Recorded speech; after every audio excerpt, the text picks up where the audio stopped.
What's good, y'all? The Golden Truth back in the house after 9 days of hiatus. We got a special episode draft recap, and I'm not alone. If you notice, I got my original co-host here, Aaron Faxon. If you want all the facts, go to him. Check out his Faxman's Musings podcast every Saturday. And Aaron, I'll ask you in a few moments what's coming up on your podcast. We got my man Jason Alamillo with his political podcast. He also has a sports channel, but he's been recently publishing on his political podcast discussing the Johnny Depp trial. So make sure you guys check him out on there.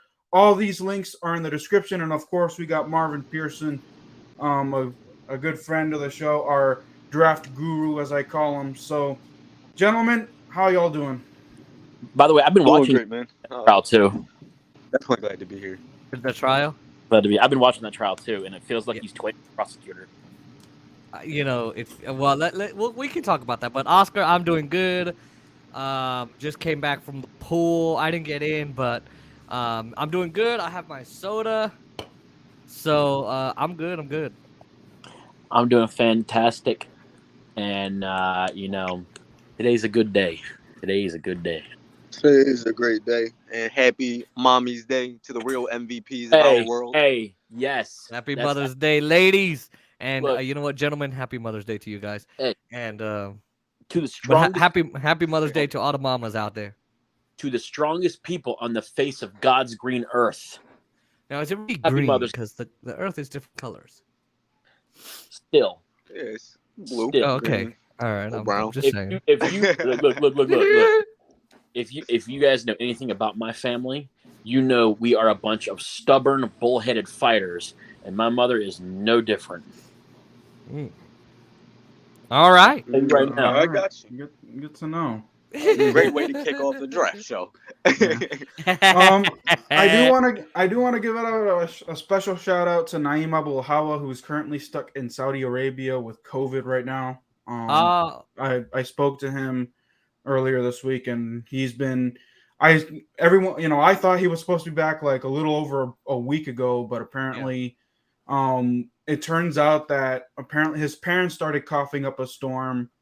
And then he started coughing up a storm, and then I noticed when I was talking to him for a little while this past week. So, Naeem, hopefully you're good in Saudi. Hope to have you back here, so that way Jason, Aaron, and I can poke fun at you some more. So even Marvin would have fun making fun of Naeem No Nuts.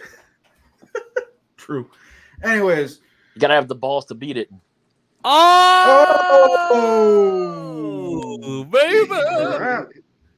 Anyways, all right, gentlemen, we've had a week to process the draft. I want to get your initial thoughts first, and then I'll do my thoughts after y'all go.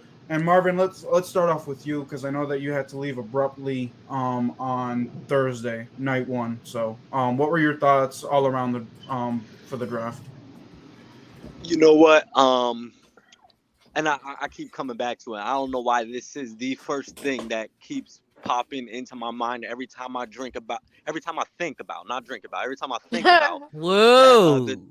draft the draft day slide of Jermaine Johnson being projected to go number 9 there to the Seahawks, ended up falling all the way down the draft and being selected in the 20s. I thought that was outrageous. I don't think anybody of his level of caliber should have been taken that low in the draft, and I think he should have went top 10. Some other things that kind of just popped out to me, man. The Ravens ran circles around the NFL draft. The Eagles, Jets, Giants, they ran circles. Detroit, they got who they wanted at number 2. The Ravens needed a wide receiver. And the Jacksonville Jaguars once again blew a draft. All right, Aaron, with that outburst. The Ravens needed a wide receiver, and they took 2 tight ends. Get that crap out of here. The Ravens actually took a guy at 14 overall in Kyle Hamilton, who was a projected top 3 pick this year. I understand that. I'm just saying, after Hollywood Brown got traded to the Cardinals, they needed another wide receiver, and they just took 2 tight ends. And Aaron, on that note, you can go. You can keep on going because with that outburst. I'm sorry. I feel like there needs to be that star target as a security blanket for Lamar Jackson because, again, they can't run the ball on every down. Don't get me wrong. This team does average 200 to 300 rushing yards a game, especially last year, but that's not a full offense make. They need star wide receivers, and they just don't have it right now ever since Hollywood Brown decided he wanted to go to Arizona, or decided he wanted to be traded. Yeah. Apparently Lamar is not too happy either. So I don't know. I don't know if he's gonna get extended or not, bro. So the Ravens probably in a year or two are going to be looking for their next future quarterback. No, but it's not a move for Lamar. I'm going to say that right now. All right, Jason. Your thoughts on the draft? Well, coming into the draft, I know that Dallas. I really was disappointed with their offseason antics. By the way, Jerry Jones got in a car accident, and I know God's probably going to punish me, but I thought, oh, was Steven in there too? Anyway. Hey, was Dan Snyder in there too? Jonesing for a hospital. Dan Snyder was in there just because they were all going for a ride. For me, the devil's ride. Yeah, I was just disappointed. I was just disappointed with, hey, let's put the Raiders in there too. Anyway, I was just disappointed with Dallas, as always. I usually am. And if I'm going to be completely honest, I mean, I thought they need to draft a receiver. Instead, they got 4 receivers in the UFA class. Guys like Jacory Roberson, guys like what's his name, Dennis Houston, Roberson. And others, and I think the receivers are good. I think some of them are going to have some issues, and we can go through that. I thought that there is this controversy. I'm sure Marvin, you've heard of it, and Aaron too. That everyone's kind of criticizing Dallas for trading Amari Cooper to the Browns for a 5th round draft pick. I wasn't a fan of that move. So for me, aside from that, I thought, first off, Marvin's just saying the Eagles did good because he's an Eagles fan. But I thought the Jets did pretty good. Ravens, I thought they did better in last year's draft class. The Jets did definitely surprise me. The Jags impressed me this year. Oh, for sure. The Jacksonville Jaguars definitely were very surprising. I thought the Bills were going to go, or I'm sorry, the Bengals were going to go for some more just to add some missing pieces that they were missing to get to the playoffs last year or this last playoff season. And there was one other team, New York. I thought they got some more support for Daniel Jones. So overall, I mean, it wasn't a bad draft at all. Dude, I think, what about? Sorry. Jason, I knew I was not to. I'm sorry. I was going to say not to cut you off, but I just wanted to make sure this was correct. I was pretty sure Dallas did draft a receiver. They took one in the 3rd round, Tolliver, slot receiver. Oh, yeah. And I like his skill set. Which one? I like his skill set. His name is Tolliver. Let me see. I did not see that. 6'3", 190 pounds. Okay, yeah, I didn't see Jalen Tolbert. Because I saw Ty I was pretty Fogel, positive I saw Dennis drafted Houston. A receiver. By the way, I don't they remember them Jalen drafting Tolbert. a receiver. I remember them signing a UFA. Oh no, it was a 3rd round pick. It was go back. I think that was the Jalen Tolbert. I think that was the last draft pick we watched before I just decided to end the stream that night. That's right. Yeah, I think no, we watched after that. We watched until the Ravens. And then you stopped. But either way, I mean, look, I think Dallas I think they did better in the UFA signings than they did in the draft. I'm just going to be completely honest there. And maybe it's just me being tough on the Cowboys. There is a team that we're not looking at that I think had a clutch pick, and that is the Tennessee Titans selecting Malik Willis. Oh, so he finally got picked? Oh, I absolutely agree. He got picked all the way in the 3rd round. He got picked. You know what? I think he was he was towards the was he towards the back of the end or the middle of the third round, right? I think Because that that was middle third. that was round, after Desmond Ritter, because Desmond Ritter went to so Atlanta. Desmond Ritter and Matt Corral both got drafted ahead of him, I believe. Kenny Yes, they Pickett, did. the one all guy got that had the drafted. smallest hands, got drafted first to Pittsburgh. Right, but he's also the most pro-ready quarterback, passing Oh, he for is. 4,000 He is. plus yards, I just thought 42 it was so touchdowns, funny. and only 14 interceptions. I just thought it was so funny that the analysts had the one fact that they had about him was that by sheer size of his hands were smaller than any other quarterbacks. Like that's the I absolutely. that's the one fact out of everything that you know about this Hold kid. on. Let Marvin talk real quick because you've been cutting him off. Yeah. No, he's cool. Go ahead. Say what you want to say, Aaron. All I was going to say is that out of every single fact about this kid, the one thing you say is that he's got the smallest hands out of the entire quarterback draft class. Come on, show him more respect than that. Yeah, no, I agree with that. But I think the part of the reason a lot of people are worried about Kenny Pickett's hands is just being a former quarterback myself with smaller hands. I think that a lot of people say that when you have those bigger hands, you're able to grip the football you're able to grip the football a little bit better. So I think I think the reason the Steelers wanted a guy like Kenny Pickett is because you're looking at a guy who's pro ready in the NFL, going up against Lamar Jackson, going up against Deshaun Watson, and going up against Joe Burrow twice a year individually. So when you look at a guy like Kenny Pickett, that's a player that could hang in there. That's a name that could be a big time name. He's from the University of Pittsburgh, so it makes a lot of sense. A hometown kid playing for his hometown. So I don't hate it. I really don't hate it. And I think he's going to be special in this league. I think I wonder if he's going to have more to him. And look, Big Ben Roethlisberger, which is a funny name to say. You know, he was good and all that, but is he going to be that proper replacement? Obviously, he's a two-time pro replacement. He is, and I'm not disparaging his name, but what I'm saying is, or his game, is Kenny Pickett going to be? Maybe not him, because you can't ever be him. Is he going to be a slow starter for Pittsburgh? Is he going to be someone that come week 5, he's already doing some great things? You know, high QB already, high ever, you know. I mean, what they could do is this, because they brought in Mitchell Trubisky on a cheap 2-year deal. So what they're probably going to do is have him. Well, right now it's probably going to be a QB battle, or they're going to say it's a QB battle. Even at this Mitchell Trubisky is gonna probably start, but because he is not that good of a quarterback, and don't get me, he took the Bears to the playoffs twice. Well, he didn't win a playoff game, so get out of here. Anyways, so he's probably gonna screw it up, and then Kenny Pickett's gonna step in. That's probably what's gonna happen. Week 8.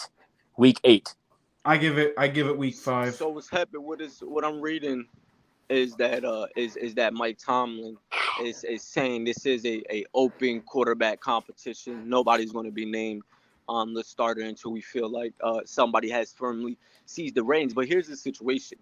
I wouldn't be surprised if Kenny Pickett did sit to begin the season, because Mike Tomlin has a reputation of not necessarily trusting rookies. But I wouldn't be surprised at all, to be honest. But if he did start, it's because he's ready in that moment, and the Steelers want to see what they got in this young guy. The Steelers have you look at that Steelers roster, they have a win now football team. It's young, it's sexy. You look at Najee Harris, George Pickens, Kenny Pickett, Deontay Johnson, Chase Claypool. Then you on the other side of the ball, right? Minka Fitzpatrick and some of the pass. And I love Claypool too. I love Chase Claypool. Team. Honestly, I will say this. I absolutely agree. The formula for the past few years in the league has been when a rookie QB that just comes out of the draft gets into a team, every single team has the intention of sitting him because they think that they want to have him mentored for a few years before he goes in. However, the best laid plans of mice and men go awry. And when you have pressure from fans, pressure from the front office, pressure from the teams and ownership and things like that, and they see that the guy that's there currently isn't working, and they want that instant gratification, that win now, Pickett goes in. Well, and let's take a look at that too, because I mean, look, as Marvin pointed out the roster. I mean, George Pickens, Kenny Pickett, you got Chase Claypool, and all these guys. Claypool's I mean, his best friend. Yeah, exactly. And Claypool's a great player. He's got game for sure, and I'm sure Marvin would agree.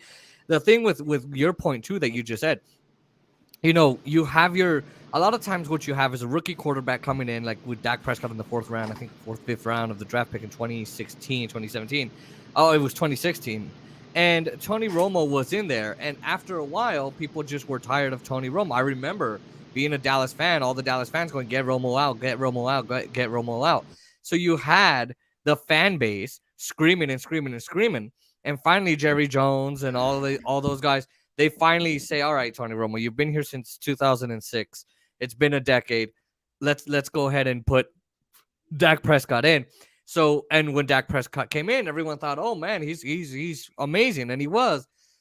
However, what I hope that doesn't happen to Pickett that did happen to Prescott is, I hope that they don't, now that Pittsburgh has that win now, ready now mentality, and the team is a winning team and a winning caliber team. I hope they don't put pressure on Kenny Pickett to really, all right, man, you got to get us to the Super Bowl. I think what they need to do right now with his rookie is, let him, like Marvin said, they might sit him, or they might just bring him out and say, all right, show us what you got, dude. Maybe in a preseason game, maybe have him play 1 or 2 preseason games, and then maybe play week 3, week 5, whatever, early in the season.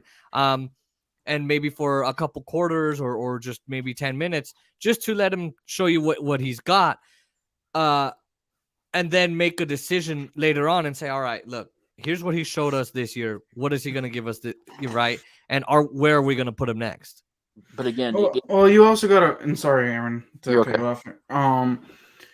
Something you got to know is that the Steelers, dude, they have historically, they're known for win now. I mean, sitting down their rookies.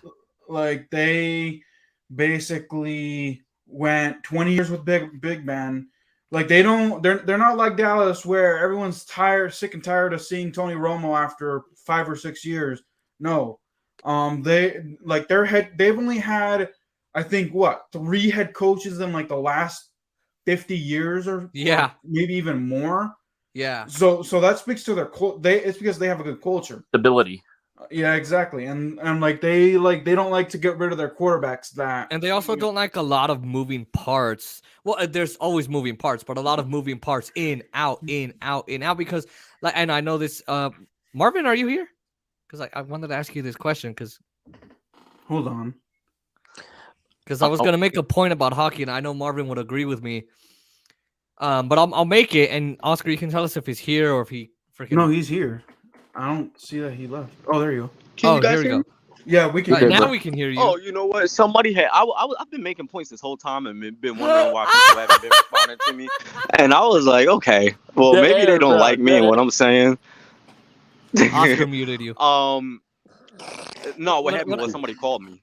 What? Oh. What I was saying, Marvin, was because we're talking about Pittsburgh and how they're more stability and they don't like switching so many parts. Yeah. So what I was gonna say was, Pittsburgh doesn't want the moving parts that say the Golden Knights did, right? I know this is hockey, right? And well, we're talking football, but in hockey, I mean, Marvin, I don't know if you saw the Golden Knights. They were just switching the lineup. One night you're playing with all your guys, and the next night you don't know who you're playing with. The team chemistry was bad. So unlike Dallas and Washington and all these other teams, the Steelers aren't going to want to do that and switch up the lineup all the time to where it's, they might take out a guy here, maybe put a guy there, but they're not going to completely change, the receiving core. They're not going to change the linebackers just all at once. That's why the culture is a lot better in Pittsburgh. Marvin, I don't know if you agree. No, I absolutely agree, especially in regards to the stability point. Now that I was on that air, I do want to make a quick couple points. The Steelers have had only 4 head coaches. If somebody could correct me if I'm wrong, but in the history of the Steelers, they've only had 4 head coaches. So you're absolutely right as far as stability. And you look at going from Terry Bradshaw to almost immediately to Ben Roethlisberger, and still maintaining that level of success. Going from Le'Veon Bell to Najee Harris, going from Antonio Brown to Juju to Chase Claypool. the Steelers have that draft pedigree and the pedigree to want to attract those free agents to come into a working environment. But as far as you had brought up a really good point. And I forgot who had said it about I think it was about the quarterback play in the AFC North, just comparing Kenny Pickett to the rest of the quarterbacks, and it was a little while ago when I had heard somebody say that something about Lamar Jackson not being happy in Baltimore, not wanting to be in Baltimore because of Hollywood Brown. Oscar said that, and I said that I feel like that's not a good move for Lamar Jackson, because when I look at the way the Ravens offense is run, I feel like there's no other team. Not to make it a parody. We're raving about the Steelers draft and what they did with Kenny Pickett and how Kenny Pickett is going to be ready. But I think a lot of people forget the Ravens have a number one receiver in Baltimore without Hollywood Brown. Rashad Bateman is a real thing. If he can stay healthy, is a former. If that's Rashad what I was Bateman about to say, isn't he injury prone? Pick. He's not injury prone. He got injured last season, but I don't think that makes him injury prone. So I'll tell you, that was his first. He was drafted in the first round last year. And the word on the street is the Ravens are all the way in on Rashad Bateman. There are guys to balance him out, such as Jarvis Landry. Say that again. They need somebody to balance him out, though, because if you've only got one guy out there and teams are double covering him, then sorry, go ahead. No, I absolutely agree. So I absolutely agree. So you look at the Rashad Bateman, first round pick, Devin Duvernay, third round pick. And I think those two guys, the cream of those are two big, explosive sort of, possession receivers. And Devin Duvernay can do some things downfield, and where Rashad Bateman is more of a Michael Thomas-like receiver, where he uses his big frame and his big physicality to win those 50-50 balls.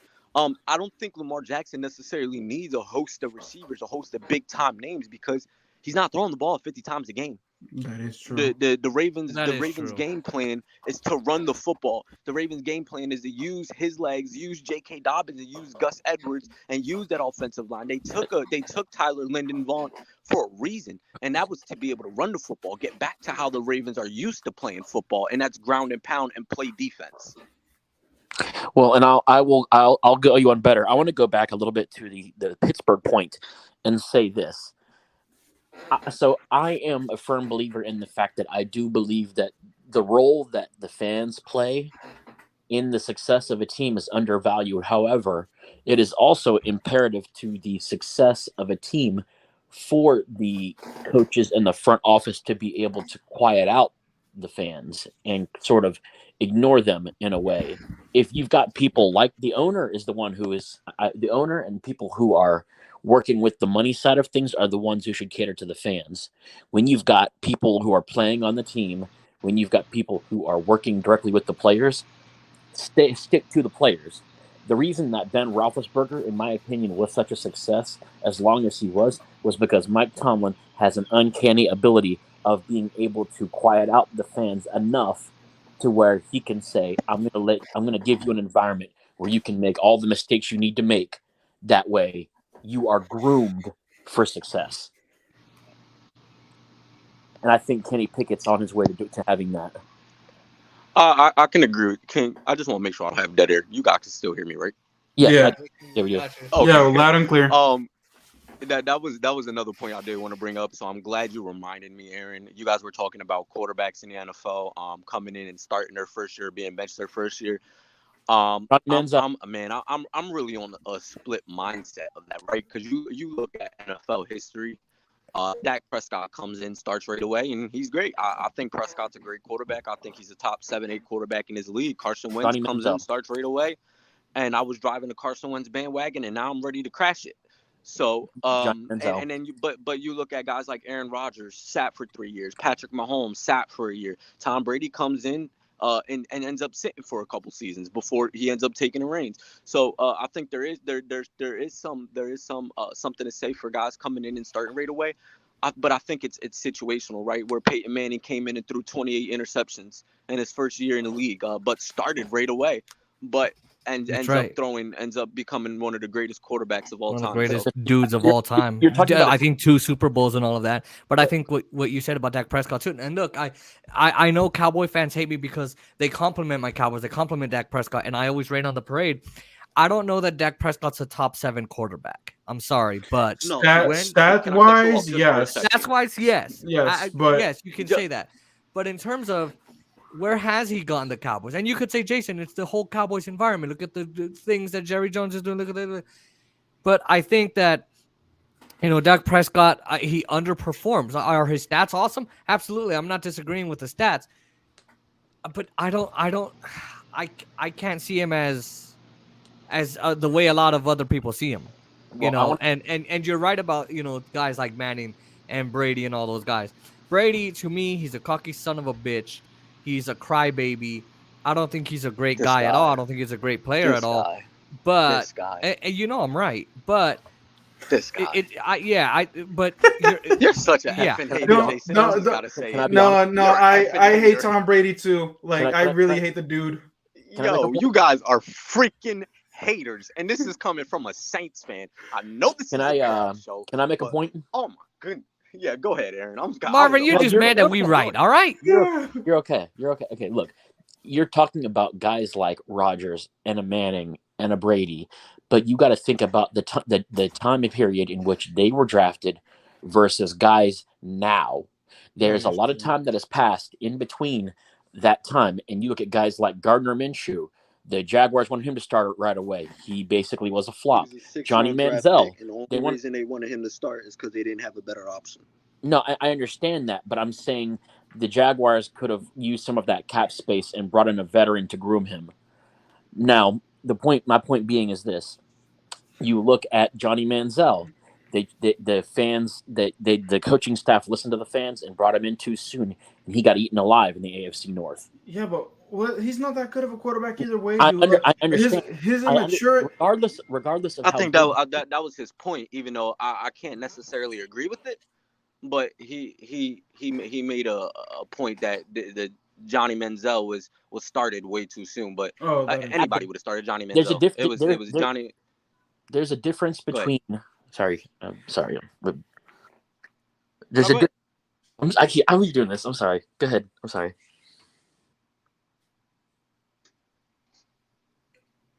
I guess not. Continue.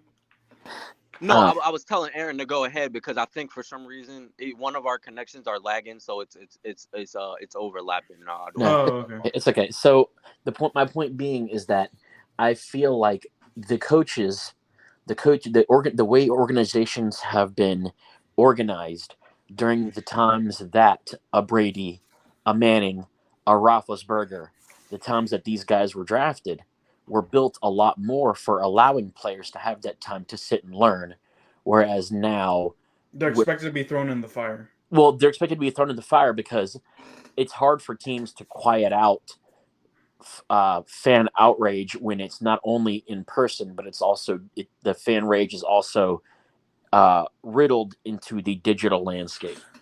Okay, then can we agree then that that RG3 and Andrew Luck ruined the status quo then? Because benching quarterbacks benching rookie quarterbacks ended when Andrew Luck and RG3 were handed the starting reins job. right away. Mm-hmm. Because after that, No, that's not true. That's not true at all. That's absolutely not true.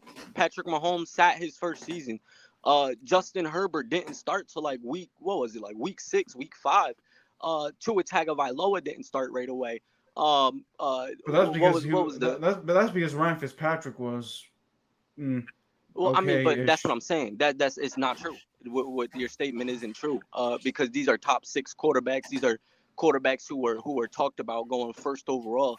I'm be honest. I might even be on the flip side. I haven't seen many quarterbacks thrust immediately into the fire week 1. Well, that's the point I was There's making. been a lot of talk about it. There's definitely been talk about it, but I just haven't. I don't see a pattern of it, and I feel like people keep trying to force that narrative that these high draft picks need to start week 1, and And the more and more I think about it, is the more and more I disagree with it. Because I think it benefited a guy like Pat Mahomes. Like Pat Mahomes just admitted last season was really the first time where he started reading defenses, where he started being able to understand defenses, which is a little scary because by that point he had already won a Super Bowl.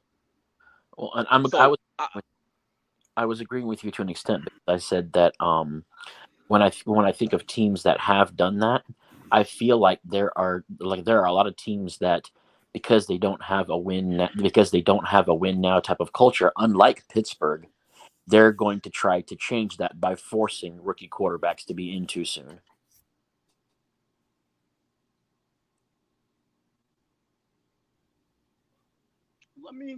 Let me throw this off for you. Malik Willis, right, was a top sort of top five. He was there. There were some rumblings about him going there to 6 to the Panthers, and then 20 to Pittsburgh, and then 9 to Seattle. But a guy like Malik Lewis, even though he was drafted in the 3rd round, because he has that 1st round pedigree. Like how long could we see him wrestling that job away from Ryan Tannehill, who has some success in the league? Well, it depends, because Ryan Tannehill, this guy, I don't know. Like, I feel like he got overhyped. I feel like the Titans overhyped him, because when he was in Miami, he was not that good in Miami. Comes to Tennessee, boom, immediately AFC Championship, new contract. But ever since getting that contract, he has not played up to that contract. So I feel like this year, if he stinks it up, probably, I want to say, if the Titans go 1-2 or 1-3, Malik Willis is stepping in after week 4. And I think that's bad for him. I think that's bad for him. I really do. I feel like Ryan Tannehill is in a good spot, where I think that if he spends time like studying film and getting some sort of a camaraderie with Malik Willis, I think that will in turn like them bouncing things off of each other. No, but here's the thing. It's going to make Tannehill's game better. Well, here's the thing. Ryan Tannehill outrightly said, and I don't know if you guys saw this or not, he said that he is not going to be a mentor to Malik Willis. Like, he's like, this dude, that's what I saw in the reports. That he literally said that. He's like, I'm not going to be a mentor to this kid. He said that's not his job. He didn't say he wasn't going to be a mentor. He just said that. He said that's not my job to be a mentor from him. But if he learns something along the way, then that's a great thing. I think people are almost blowing that out of proportion a little bit. Because at the end of the day, Ryan Tannehill is a man. Ryan Tannehill has a family. Ryan Tannehill has bills to pay. Ryan Tannehill has a job to keep. And I get that Malik Willis is a high profile draft pick. Yeah, but if he was any good, dude, then the Titans wouldn't have considered taking him. It's simple as that. If he would have played up to that contract, they would have. If he wasn't good, they would have took a quarterback a lot higher. That's my counter argument. They waited to the middle of the 3rd round, and they waited to the middle of the 3rd round to grab a quarterback that 31 other teams passed on twice. Number one, and number two, he was the 3rd quarterback in that round, the 4th quarterback drafted overall, and he was probably the best player available at the time. So I'm not mad that they took him. I would have did the same thing. It don't matter what franchise you are. It don't matter if you're Green Bay. If a player like Malik Willis is falling that far with those sort of intangibles, then yeah, in the middle of the 3rd round, that's a great pick. And I'll do you one better to say this. This is the thing that it comes down to. Ryan Tannehill is going to come to a point where he's going to have to realize that, of course, he has a job to keep. But the best way for him to keep his job is to help the team, not just himself. And the best way to help that team succeed going forward is to play that role to Malik Willis. Mm-hmm. That's the only way. And I'll be honest with you, if Rex Grossman had done the same thing with RG3, then RG3's career probably would have been totally different. Oh yeah, I got you. Anyway, I mean, because all that being said, RG3 did tear his ACL. No, Yeah. I But understand that, but he was on that's his his way own to fault a because he Hall didn't of Fame protect career. himself. He did not protect himself, and again, He that was comes with learning. on his way to a Hall of Fame career. He was. There is absolutely no doubt about that. And the fact of the matter is, if he had learned that that little guys can't take big hits over and over again from big guys, like simple physics, then he probably would Probably not would be have lasted longer. exactly. Oh, welcome back, Jason. No, RG3 Oh, is a thank bigger you. guy. You're welcome. He's like what, like 6'4", like 240, almost. Okay. 230. He's a bigger dude, but I Taller versus get wide. exactly what you're saying. Yeah, and I mean, and look at that same protective thing goes with Brady too. Why is Brady not? I mean, yeah, he's probably bruised up and things like that. It doesn't matter why, but Brady is so protected. But Brady, although I hate the dude, he also does know how to protect himself. 2008 season with an injury. Or he knows how to withstand pain, because the year that the Buccaneers won that Super Bowl, he was hurt. He was hurt. He was playing on one leg, literally. He was. He was. I'll say that this: ring made it Tom worth Brady it. has the fastest release of the football in the NFL, so it makes it hard for defenders. And I don't mean that like as a statement out of my ass. It's statistically fact. He has the fastest release in the NFL. So unfortunately for guys like me and Jason, stats don't matter with Brady because he cheated twice. Yeah, I don't give a damn what his stats are, but he missed the entire 08 season though because of an injury. So right, but at the same time, right. But I still think, and I hate to say it, Tom Brady and the game plans that he helps to create, because he has input in that, he still remains protected, and protection is one of his most valued parts of the game, and he's right to do so, because I mean, look, just like we were just talking about, if you don't protect yourself, even if you're a big guy, even if you don't protect yourself and your guys don't protect you, sooner or later your body's not going to function the way it normally does. And when you're the headliner on a 7 p.m. game night, guess what? Your career's over. You're not going to hit Hall of Fame status. If someone takes a battery ram to a door, you think that door's not going to eventually break? Yeah. What's your point? I got you. I just think that that there are a lot more teams that, like, these star quarterbacks are going to have to start realizing that, just like the Saints did, just like the Steelers did, these teams are going to have to start looking at life after their star quarterback is done. And if they really want to leave a lasting legacy, then they're going to have to help groom the future.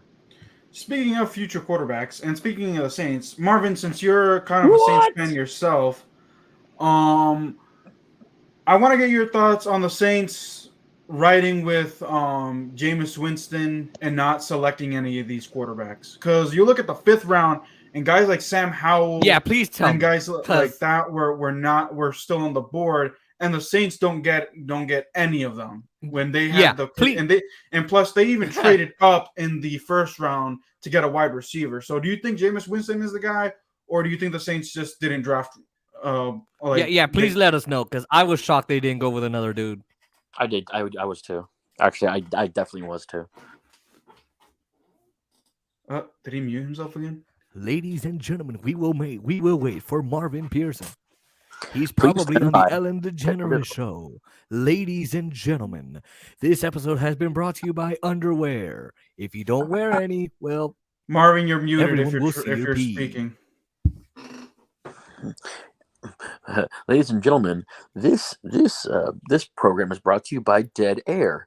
If you're convicted, it's because you killed the dead air. And he's still on the stream.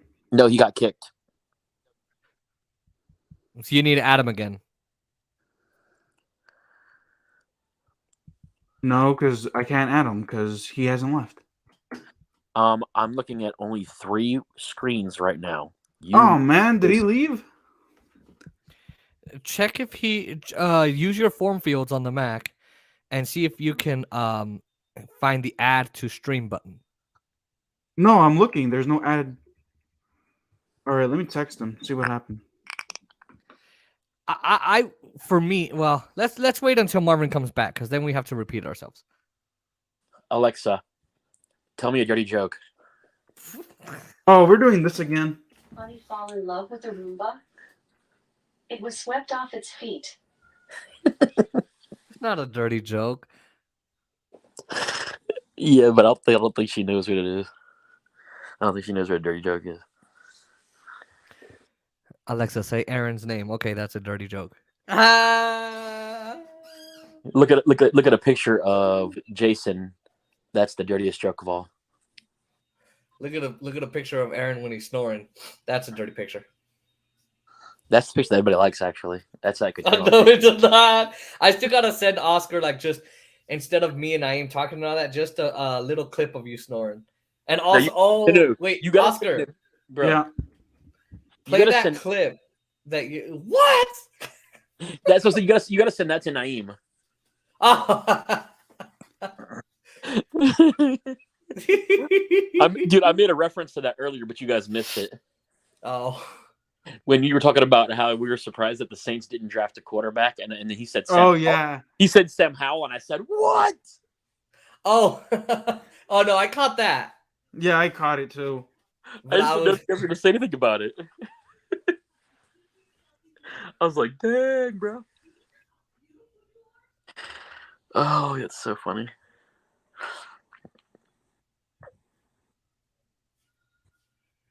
Wow, technical difficulties again. Bravo. I told you. Oh, it's that's like, typical. That's typical of a Saints and Eagles fan. Oh, I'll tell you this. That is true. It's actually our thing now. You know how Walter Cronkite had that old catchphrase who said, "That's the way the cookie crumbles."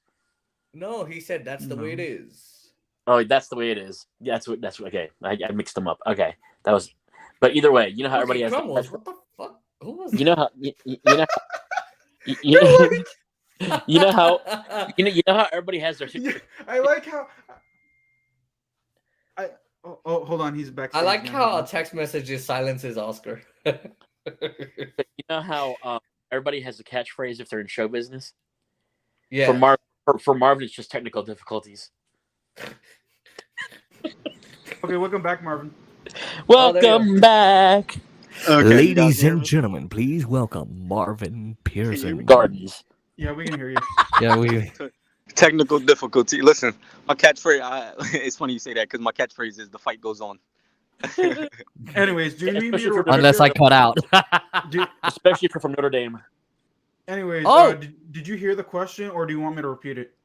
Go ahead. Can you repeat the question for me? I'm sorry about that. Yeah. So, because I know that you're a Saints fan, and are you surprised? Do you think that the Saints are so confident in Jameis Winston that they think that they don't needed to draft one of these quarterbacks?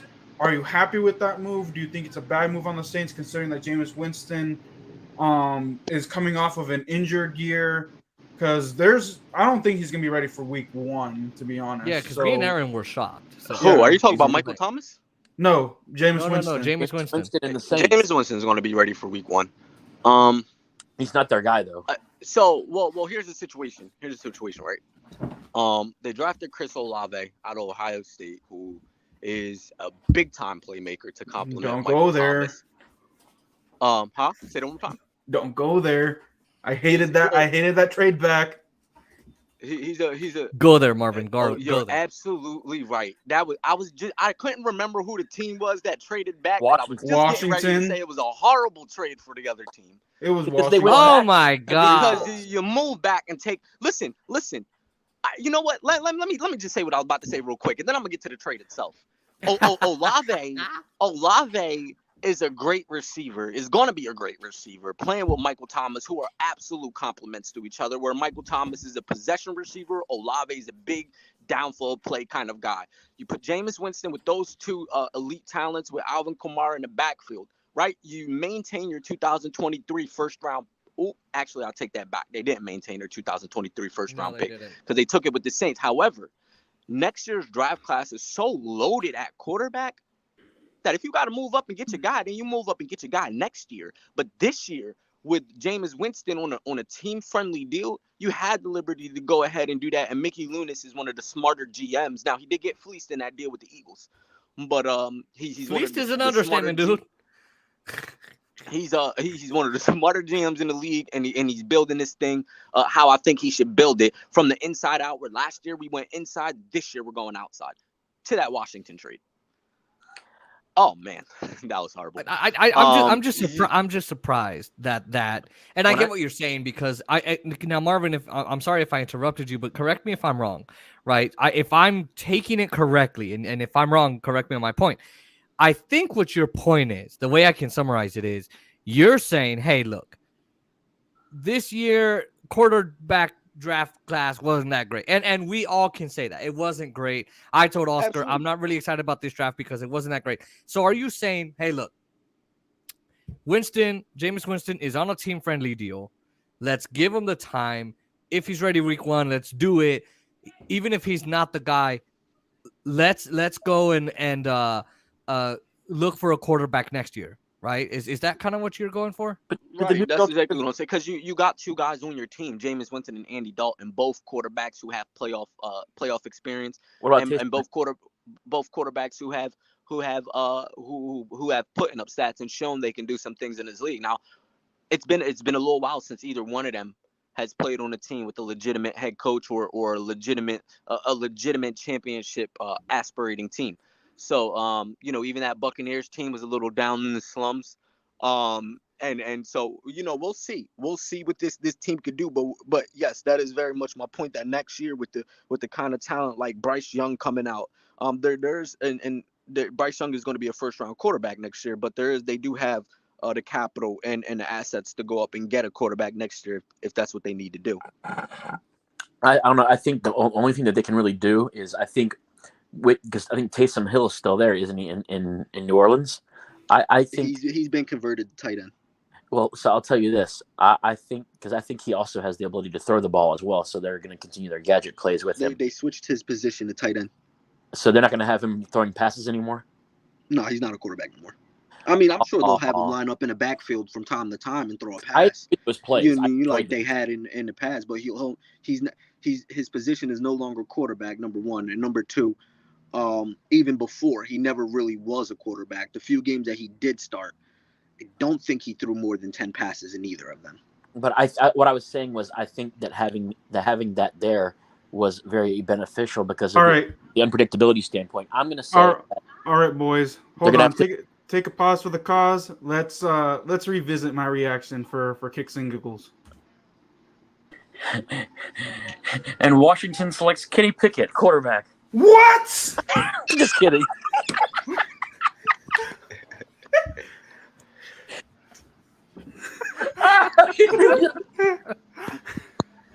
I trolled you so hard.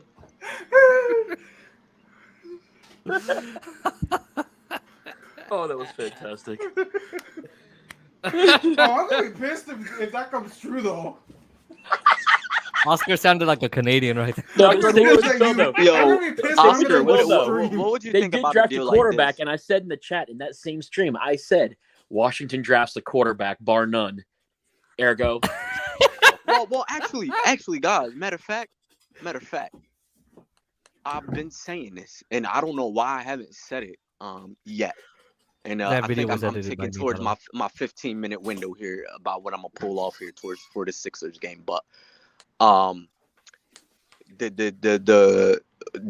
Commanders, almost called them like 5 different team names, including both of their previous names. The Commanders have a quarterback that they drafted in the 5th round. Oh yeah, I like the move. That could be a star in this league. And let me tell you a little bit about Sam Howell. He was the number 1 quarterback in the country going into last season. Before he ended up dropping to like 6 or 7. And the reason for that is because he had three starting positional receivers. He had a receiver drafted, Diami Brown, that was drafted in the 2nd round of last year. Michael Carter, that was drafted in the 4th round of last year, a running back, and Javonte Williams, that was drafted in the 2nd round of last year. And then he had an offensive, two of his offensive linemen both went in the draft last year. So you're working with an entirely new front, an entirely new position receiving and running back group. And on top of that, your defense is getting depleted. So I don't blame Sam Howell for taking a step back. Obviously it was no fault of his own. But I wouldn't be surprised if he usurped Carson Wentz in year one. If Carson Wentz is stinking up the joint and they just want to see what they might have in this young guy, or whether they need to go up and get a quarterback next year. So I give it 3 games. Carson Wentz is gonna get hurt. Sam Howell is gonna be forced to step in, and it's gonna turn out bad because Washington can't have nice things. He said Washington can't have nice things. True though. It's true. Bro, you guys could have had Jermaine Johnson and Jeremiah. I always mess up his name. Yeah, Jeremiah Court. You guys could have had both. Well, here's the thing, and I never gave my take on the draft. On Washington's thing, like I feel like Ron Rivera. Okay, he's a disciplinary guy. He likes to show discipline. Okay, that's fine. That's a good character. That's a good character trait to have. But when you draft guys that are like you, that are nice, and you need guys who are gonna be like, that need to be like pit bulls and be hungry and mean, he doesn't do it because he wants guys that have discipline. But what's the saying? Nice guys finish last. Jamin Davis was the example last year. He was so like everyone was like. I remember when they dropped, I was like, "Who the heck is that?" And I think you had to explain to me who that was. Well, yeah, but I had mentioned to you though that he was projected. Now he wasn't. I didn't see him going, especially with who was still on the board. But he was a borderline first round pick. He had some top 30 visits, but he was a borderline first round pick. He was considered more like late 30, like 30, 31, 32, or. Yeah, or those early second round picks. And plus, and then this year, what do they do this year? They don't get Chris Olave, who's still on the board, and they trade back and they get a dude, Jahan Dotson, who they again reached for. That was whoa. Can I defend my boy? Because I was going to say that Jahan Dotson is my boy. I just want to put that out there. That is my boy. We got pictures together up on my Instagram. That's my boy. I got a chance to go hang out with him at a Penn State game, and Jahan Dotson, absolute.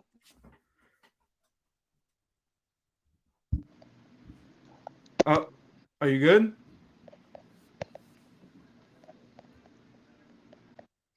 In my back. Yeah, you're good.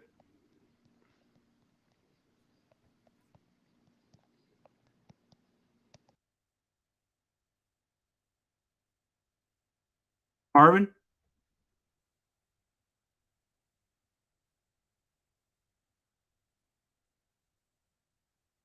Wow. We are having technical difficulties. Ladies and gentlemen, this show has been brought to you by Oreos. Have you had Oreos? If you bite them and present them to the screen, they look just like Oscar. What happened to Arron, too? What did happen to Arron? He's still on the stream.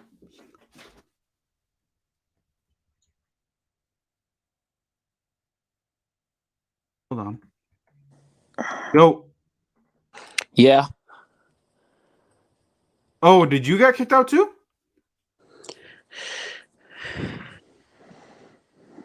Arron? Yo. Did you get kicked out too? Yes. Okay. An Amber Alert went live. Can you guys still hear me? Yes. So when I was trying to Amber Alert, someone's trying to give Oscar away. There's not enough money in the world for that one. Oh! Someone has Naeem's nuts. They're trying to find him. The planters guy got him. Michael A. and his mom and sisters have him. We always lose Marvin. We also have just a permanent code Adam set aside for Marvin. You know, Oscar, if you were like rich, right? Like let's say you had a show that like made a lot of money, like those other YouTubers. You could like send Marvin a computer and a mic and be like, "Yo, when you come on, use this shit." Yeah, I know, right? I could see you doing that too, and I'm saying if you're not using this device, because I will check your IP address. You're not allowed on the stream. I mean, technically, I could check the IP address from here, but I just need to know how. You don't know how, and you're in IT. They don't teach you that. They don't teach you that in these courses that I've taken. But you're a cybersecurity expert. That's the number one thing people would check for: your IP address or your MAC address. How do you not know that? I know that. I just don't know how to do it. I'm surprised they don't teach you that. What the hell kind of classes are you attending? You're gonna go to a job and then we're like, okay, find this guy's IP address. Ooh. Hold on, let me see if Marvin got back. Oh, Jesus, Oscar. Return of the Marvin. You know how people have the Where's Waldo? We're gonna have the Where's Marvin. Oh, yes. You know how they have Marco Polo? We're gonna have Marvin Pearson. Polo. No, Marvin and then Pearsons. We're like Marvin Pearsons. Marvin. Oh wait, did he... If y'all don't mind, I'm gonna get some hot Cheetos. Marvin, and eat 'em. I think you're muted because I see you on the.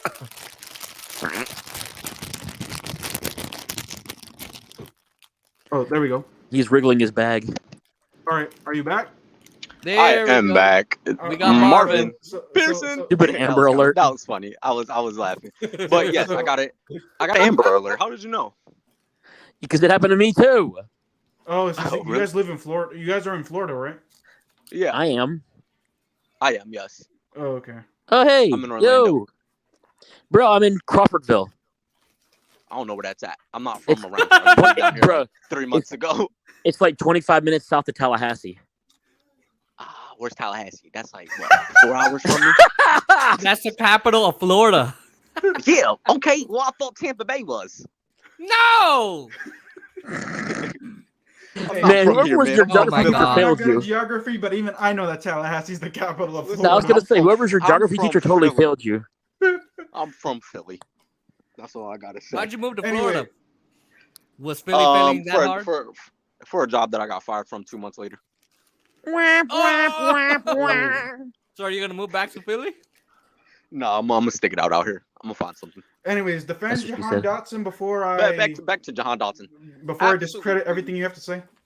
He all right. So first of all, he runs every single route in the route tree.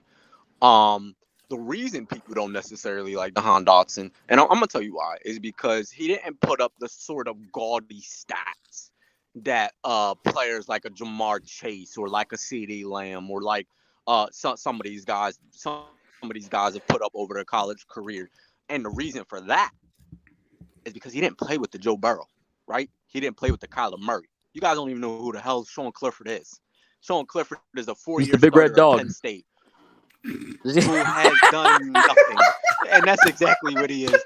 He's a big red dog that does nothing and is lazy and can't move. And oh my goodness. And I'm Jahan so Dotson, done. the fact that Jahan Dotson had the fact that Dotson was able to make it work with 90 receptions and 1,100 receiving yards, the fact that he can do some things and is explosive after the catch, I really like him. That was funny, but I do like him a lot. I like Jahan Dotson a lot. Of course, Aaron would. That was me. So man, Sean, look, listen. If you never watched Sean Clifford play, he was letting Rutgers. His mother's name is Emily Elizabeth.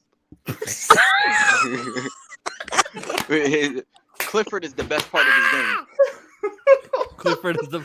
I can't. Oh. I need a drink. I'll be right back.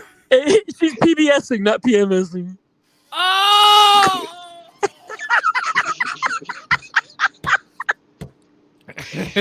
Oscar would know what that's like. I thought we were talking football. Marvin's over here like, I'm here to be professional, and these guys are fucking talking about fucking dogs and shit. And what small hands can do. I'm missing the Sixers game for this. Bro, we What went to did short dog you think of the discrimination. Sixers, man? Oh, I was talking about big red dogs. My big red dogs. You know what? I'll show you my big red Oh dog. man, that was funny. And it's funny because Jahan Dotson ends up getting drafted to the former Redskins. So Wait, who are the Sixers playing tonight? Your mama. They're in the second round against the Miami Heat. Oh, they're playing against the Heat? The heat is on. I'll give it to the Sixers. We'll see. They're down 2-1. Yeah. Miami took the first 2. Sixers took the last one. All right. I don't know. I Yeah, but I feel like the Sixers can take it. That's what she said. Me too. Anyways, let me discredit Jahan Dotson. Look, Bro, I would Well, say, here's you the know thing, what? I would say that. I'm sorry. Go ahead. You're so far in the background, Oscar. I can barely hear you, bro. I didn't even realize you was talking. Oh! That's what I hear most of the time. that's what I hear. That's what I hear when you talk politics. Jeez. Why? Because I'm smarter? Oh yeah. Because he just CNN'd you. I CNN Shots whipped. fired. Anyways, well, here's the thing with Jahan Dotson. I feel like if Washington wanted him, because I feel like he was overdrafted. Or not over, like he was like he went too early. That's what I want to say. Like he went too early. He probably did go a little early, but because I feel if they didn't get him there, they weren't getting him at all. Really, because everyone else after Washington didn't even get a wide receiver, aside from Tennessee, who that's true. Because Tennessee definitely drafted a receiver. Well, that's what he's saying. Aside from Tennessee. Yeah, because but no, because I was about to bring up Tennessee effort. But George Pickens went before Washington picked again. George Pickens went.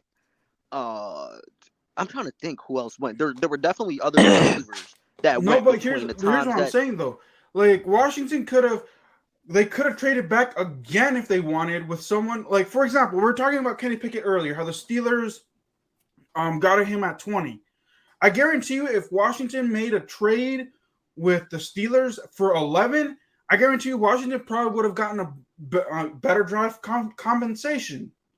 Like, because A, the Steelers would have gotten their guy, and B, maybe Washington getting Jahan Dotson wouldn't have been like a huge, like, not like, because, dude, like, I follow some Washington YouTubers that went to like the draft party live at FedEx Field, and the dude, and like they were saying that when Jahan Dotson got picked, they were not happy, considering that they could have gotten Chris Olave at 11. They could have got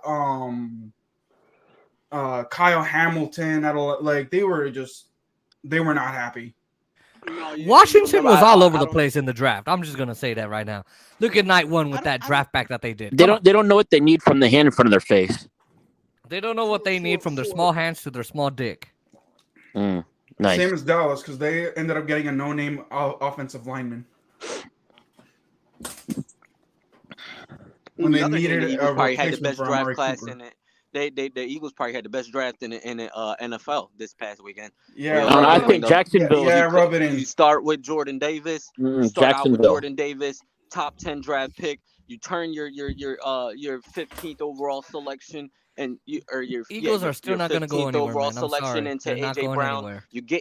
You get Cam Jurgens. You end up getting Cam Jurgens. And lotion. And then you end up getting you get Makobe Dean, who was 17th on Jeremiah's 150 big board. You get him in the third round. Yeah, but he has health issues. You end up hold on, I ain't done. You end up picking up Ridgeway as an unrestricted. You picked up Ridgeway as an undrafted free agent, best corner from Clemson, and then you get Carson Strong to back up Jalen Hurts, who should have been drafted, and he went undrafted. Oh yeah. Eagles is going places. We just made it to the playoffs last year. Sorry, but our front seven might be the best. I don't in the think league. Eagles are gonna make it. Jalen Hurts is I'm not not saying the we're gonna answer, win my the Super friend. Bowl, but the Eagles are better than the Cowboys and the Commanders as it stands right now. Actually, hold on. I Your think Eagles. No. Okay, I won't dispute Jacksonville. better than Washington, but I will dispute. Dallas is a 50-50 We got a because we better get to defense see than CeeDee Dallas. Lamb and see what CeeDee Lamb can do as a number one wide receiver. You wanna tell Exactly. me And number CeeDee two. Lamb And number Michael two. Gallup is better than AJ Brown and Devontae Smith. Definitely Michael Gallup. Michael Gallup. Yeah, I do think so. Devontae Smith and AJ Brown is better than CeeDee Lamb and Michael Gallup as a unit. That's what I'm saying. Unit to unit. My unit is better than your unit. I don't know. I don't know about that. But here's the thing: your Eagles, they ain't gonna go anywhere, man. They'll maybe go to the first round of the Jason, playoffs. you might want to have Marvin on when Dallas plays Eagles twice a We're year. going to the playoffs. I tried having Marvin on, but he wouldn't answer the damn phone. Marvin? I'm a busy man. I only Marvin answer Garden. for Please. sexy Oscar. When Oscar comes calling, I answer. Oh, wow. Anyways, man. I mean, we'll wait and see. I mean, gentlemen, let's settle the who's better than who debate for now, because the schedule's coming everyone's out better than the Raiders. Oh yes.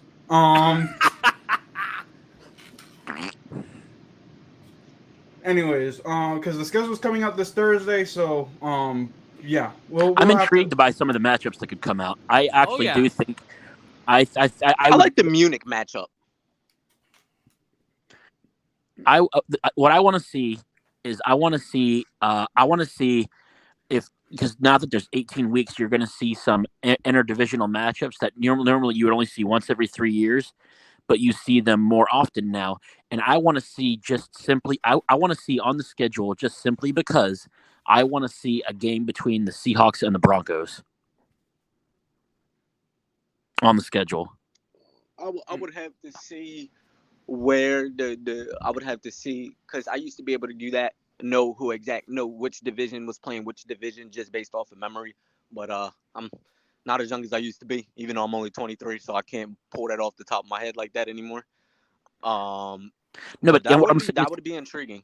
That would be a very intriguing. Man, dude, you're the youngest one here. Get out of here. Okay, hold on. Okay, so this is what I'm trying to say. When you've got teams that a quarterback goes to a new team, 9 times out of 10 the next year, it just so happens that the two teams where the quarterback went to happen to face each other. When Tom Brady went to Tampa, it just so happened that the Patriots and the Buccaneers ended up facing each other the next year. The NFL made it so because they wanted the storylines to boost ratings. I think that you're going to see. I mean, it was just how it played out. That's how. Okay. It was time for the AFC South or for the AFC East to play the NFC South. It's just how the divisions lined up. But my point being is this: I feel like with the way things are, and the fact that there's an 18th week, and the fact that it's because he's talking about because they added like an extra like AFC versus NFC. Exactly, so and I think because of that. But they said even if it was the 17th week, even if they still would have played because of just because the divisions lined up. That extra game, Tampa Bay also played. I believe they played the Dolphins. Hold on, Did they play the Dolphins, Jets, and Bills? Okay, Oscar is right. I was making the point that even though it lined up that way, I could see the NFL pulling like for extra ratings by basically having the Seahawks and the Broncos play each other to see if they could build off the storyline of. Even though the Broncos aren't that good, man. The Broncos don't get enough primetime games. Not ever since Peyton Manning left. Exactly. Yeah, that's true. I wonder how they do that though. How they calculate that extra game, like who plays who. Yeah. It's an extra NFC versus AFC game, and that's why I'm saying I could see. They punch Roger Goodell in the dick, and then he decides. No good, Goodell. No good. They punch Roger Goodell in the dick and say, fuck! All right. Broncos, Seahawks. Now, I want to see that game now because I think that there could be a storyline there, like out of spite, simply Russell Wilson was go out and go ham. I want to see the Chiefs and the what was it, the Bengals? Or the Chiefs and the Bills, I think it was. Chiefs and Bills was freaking fantastic. That was such a good game. One of the best games I've ever seen. That was so good. That was a Super Bowl caliber. 21 That points, was a Super Bowl caliber 28 points in a matter of a minute and 25 seconds. A minute and 25 seconds. And here's the thing, 13 seconds. The Bills thought that they were good in 13 seconds, but you can Patrick Mahomes ruined it for everyone. Actually, let me tell you a little funny story about that. That yardage was amazing. Yep. So with 13 seconds left to go, Patrick Mahomes gets the ball, right? 13 seconds left to go. Pat Mahomes gets the ball. Me and my friend got a $50 bet. If Bills win, he sends me $50. If Chiefs win, I send him $50. As soon as who was it? Stephon Diggs that had scored. As soon as Diggs scored with 13 seconds to go, he sent me my $50. The next morning he calls me back like, "Yo, bro." I'm like, "Look, man, you know the rules. Don't send the money to the final whistle." Exactly. Of course, I sent it back to him because that's my boy, and I ain't gonna do him like that. But it's so funny though because it's like don't count your chickens before they hatch. Yeah. Well, I feel like Patrick Mahomes now ruined it for everyone because now everyone was like, Now I feel like quarterbacks will be like, oh, we still got 13 seconds. Let's go. And then when they fail in those 13 seconds, like analysts are gonna be like, oh well, Patrick Mahomes could do it. How come these quarterbacks could? Like, I feel like that's gonna be an excuse for everything. It's a standard now. It's a standard. It's a freaking In standard. 13 seconds, he got him down in the right spot to kick it with a game-winning field goal. Oh, and I started jumping up and down, and I started saying, "Yo, I just won $50. My Bills did it. And then of course I sat back down and said, "This is Patrick Mahomes on the other side of that football. Let me look at reality." But I guess to hell yeah, dude. I guess to wrap up, That was the best game ever. I remember texting Oscar like, "Yo!" I was like, dang, this is because I was debating. I'm like, should we live stream this game or should we live stream the Rams 49ers game? And I don't know why I chose the Rams 49ers. I know we should have live streamed that damn game. That was such a good game, dude. I got Paramount Plus at the time, so I got to watch the game from that. And dude, oh my gosh, I was so pleased. That was a Super Bowl caliber game. Super Bowl that the Eagles won't see. Oh, I'm sorry, Marvin. I love you, Marvin, but I gotta say it. Anyway, I mean, Dallas won't see the Super Bowl in the next 20 years, but still, at least I know. Oh no, the Eagles not. I never said the Eagles going to win the Super Bowl. I did. We're going to get to the playoffs. We're going to win a playoff game, and Jalen Hurts is going to be our quarterback going into 2023. Okay, fair enough. I still think guess, that. if you want to say that. I still think that the Eagles go there. win 30 though. All right.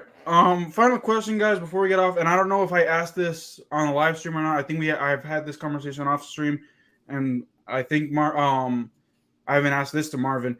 What do you guys think of the new playoff overtime rules? Because we were talking about the Bills-Chiefs game, and now the new overtime rule is even if you score a touchdown on the first drive, the other team still has a chance to score a touchdown themselves. It's not game over.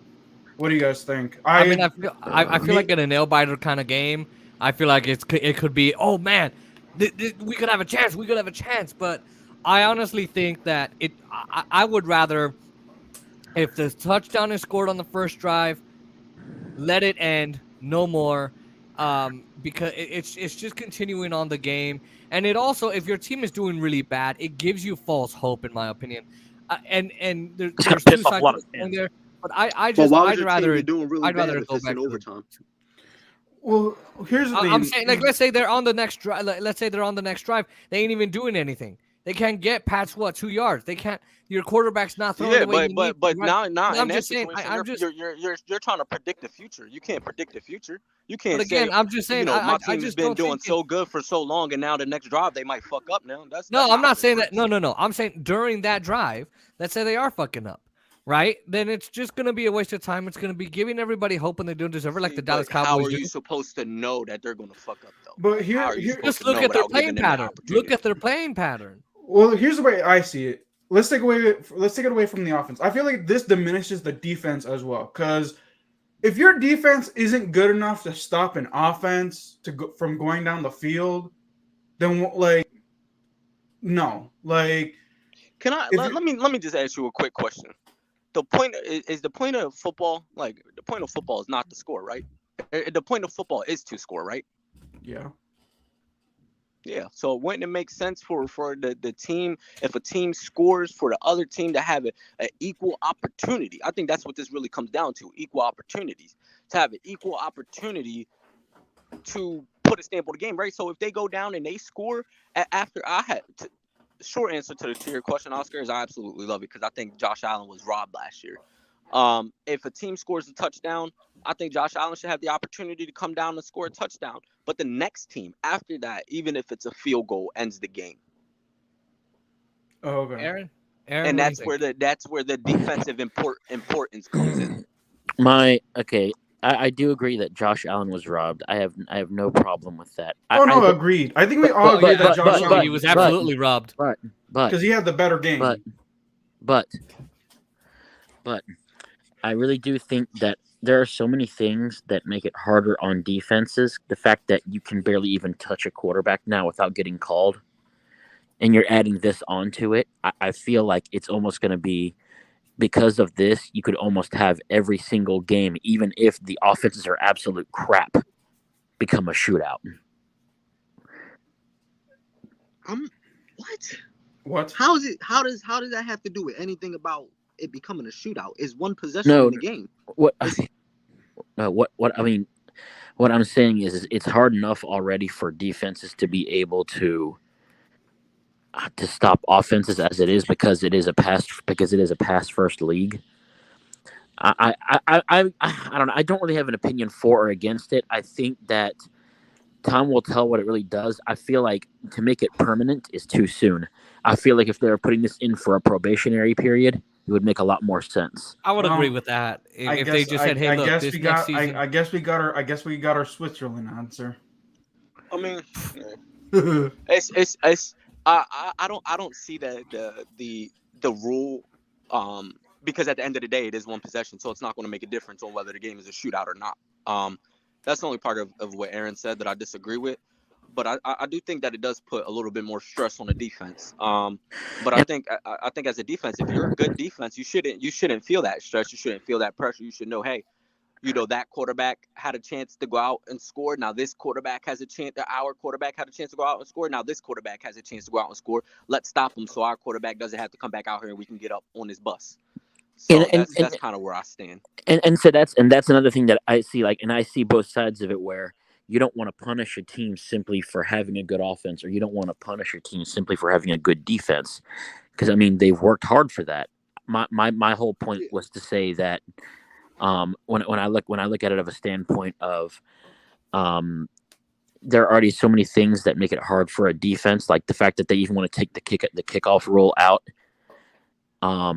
I just think that we're coming to a precedent that's being set where it's just going to become almost impossible for defenses to really play the game without finding either the rule penalties or new overarching rules getting in the way of them really doing the job.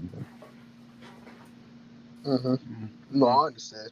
I understand that. That's I agree with that sentiment. I do agree with that sentiment. I you know what? And I think it's a personal thing because I really wanted to see Josh Allen get an opportunity at the end of last season. I think he played way too good for all to come down to that one moment, and that moment was taken away from him. And you're sitting there, you're thinking to yourself, you're like, all right, well now Josh Allen comes back out, even though in the back of your head, you're like, he's not coming back. Like there's no, the game is over now. Well, and the fact of the matter was, the defense, if you're that mad about it, stop him. That's what I was saying. That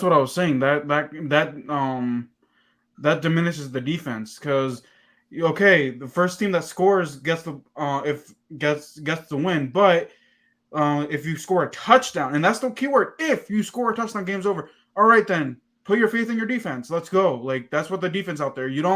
It's not 11 men and 0 guys on the other side. No, it's 11 men versus 11 men for a reason, and you have to put faith in different aspects of the game. We just need to go back to the old rule.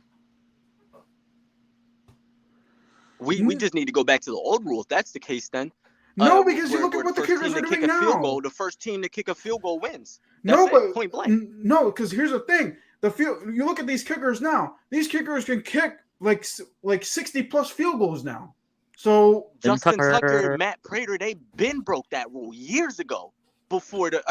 Ben broke those records years ago. Now, the most recent record was just recently broken, but Matt Prater and Justin Tucker were kicking 60-plus yards field goals before the rule was even changed from it being a field goal wins the game automatically. Because so if you're really going to be putting that discipline on defenses and saying, if a defense is good, then they should be able to stop them, then go all the way on it. Go all the way in on it. Stop them for those 30 yards where they need to stop them from the 30 to the opposite team's opposing 40-yard line, 35-yard line. Stop them the whole time and not just during the course of when you want to stop them. Well, I think it goes back to the same argument of safety versus changing the way the game is played. Like you want to keep players safe, but you also don't want to take away from what makes the NFL great. And I think that there's a balancing act there. And sorry, go ahead. No. I was about to cut you off. So keep finishing your point. I feel like this should have been probationary. I feel like you should have given this a year, maybe two, and then really think about it, because there could, Josh Allen, I feel like as good as he was in that game, that is a once in a career, maybe once in a lifetime kind of performance. No, And if not for Josh Allen, no. I mean, maybe, well, maybe not, but I don't know. I feel like it's very hasty to say that it's very hasty to make a judgment of it should be like that for everyone when not everyone is Josh Allen. Marvin, last point, and then we'll wrap up the show.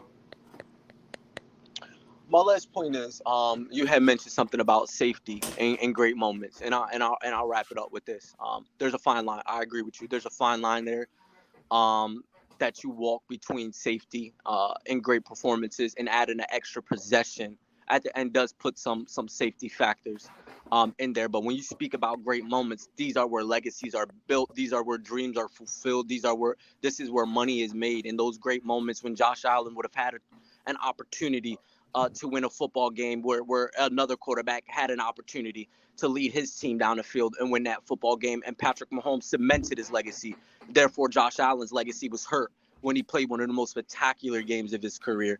So I really think that moving forward, I can't disagree with you about the probation period, but this is something that I'm excited for, and this is something that I think the fans moving forward would be excited for. Yeah, and we'll see how it turns out, because I remember when they changed the rule the first time about the touchdown ends the game.